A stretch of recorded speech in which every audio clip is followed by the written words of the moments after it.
देखिए, पहले तो भारतीय जनता पार्टी के लोग आए दिन कहते थे कि आपदा पर चर्चा करनी है, विधानसभा का सत्र बुलाया जाए। हमने सत्र को थोड़ा डिले किया क्योंकि जब आपदा आई थी उस समय बहुत नुकसान हिमाचल प्रदेश में हुआ था। सभी अधिकारी, पुलिस के कर्मचारी आपदा प्रभावित परिवारों की मदद करने के लिए लगे थे। आज जब ये सेशन शुरू हुआ तो सरकार की तरफ से जो आपदा आई है उसको राष्ट्रीय आपदा घोषित करने का एक संकल्प लाया गया। भारतीय जनता पार्टी ने नियम 67 के तहत काम रोको प्रस्ताव लाया गया और कहा कि आपदा पर चर्चा करें। अभी वो चर्चा में भाग ले रहे हैं माननीय विपक्ष के नेता जयराम ठाकुर जी ने भी, और जो हमारे पूर्व अध्यक्ष विपिन परमार जी ने भी चर्चा में भाग लिया है। पर एक ही जो चाहे हमारा प्रस्ताव था, चाहे उनके नियम 67 का काम रोको प्रस्ताव था, एक ही मंशा थी कि आपदा से प्रभावित परिवारों को और आपदा में जो हुआ नुकसान उस पर चर्चा की जाए। मकसद एक ही है, उसका मजनून बदला है लेकिन इच्छा सबकी एक ही थी।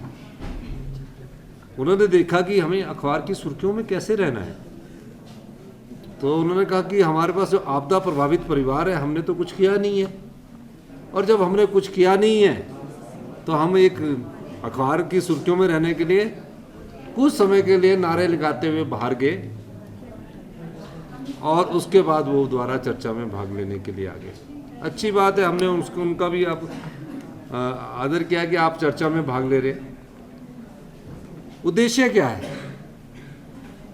हिमाचल प्रदेश के जितने भी लोग हैं वो आपदा प्रभावित,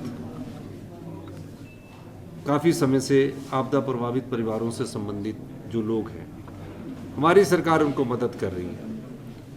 अब वो देख रहे हैं कि केंद्र सरकार के पैसे भी ना आने के बावजूद भी हम जो आपदा प्रभावित परिवार है उसको गांव में रहने के लिए 5,000 रुपया किराए के रूप में दे रहे हैं। उस किराए में मैं आपको ये भी कहना चाहता हूँ कि अपने पशु रखने के लिए जो पशुशाला पशु घर होता है, जो जिसको पहाड़ी भाषा में गोरनी बोलते हैं, उसमें उसके भी पैसे उपलब्ध है कि अपने पशु भी रख सकता है।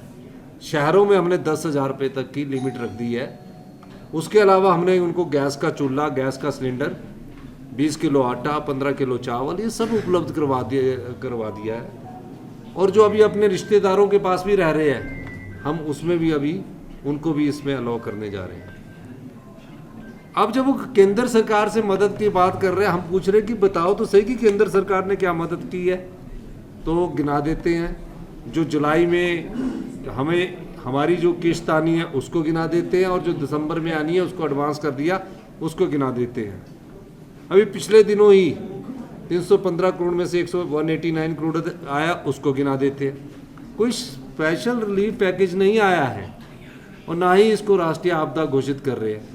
अब दुख इस बात का है कि जो हम प्रस्ताव लाए हैं उसमें भी राष्ट्रीय शब्द बोलने के लिए वो कतरा रहे हैं।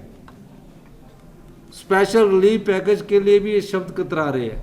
मुझे नहीं लगता किस चीज़ का डर है उनको तो बोलना चाहिए कि सरकार ने प्रस्ताव लाया, केंद्र सरकार को इसकी मदद करनी चाहिए। आप चुनकर विधायक आए हैं, लोगों के प्रति आपकी जवाबदेही है। जब वो नहीं बोलते हैं तो हमें शक हो जाता है कि कहीं ना कहीं ये लोग इस चीज़ से, जो आपदा प्रभावित परिवारों को मदद मिलनी चाहिए, उससे पीछे हट रहे हैं। तो मेरा ये मानना है कि राजनीति करने के लिए बहुत समय है। अब तो आप विधानसभा के सत्र में हमारा साथ दीजिए और उन परिवारों के साथ खड़े होइए जिन परिवारों का सब कुछ लुट चुका है। पाई पाई जोड़कर एक घर बनाया जाता है हिमाचल प्रदेश में, तिनका तिनका जोड़कर एक गांव में आदमी घर बनाता है। आज विपक्ष को उनके साथ खड़े होने की जरूरत है। महज चर्चा करके ही उनका दुख दूर नहीं किया जा सकता। इस दृष्टिकोण से हमने ये बात आज उनसे कही है। कि आपने बात देखिए, हिमाचल प्रदेश सरकार अपने जितने संसाधन हैं उन संसाधनों में से हम special relief package Himachal Pradesh के आपदा प्रभावित परिवारों के लिए लेकर आएंगे।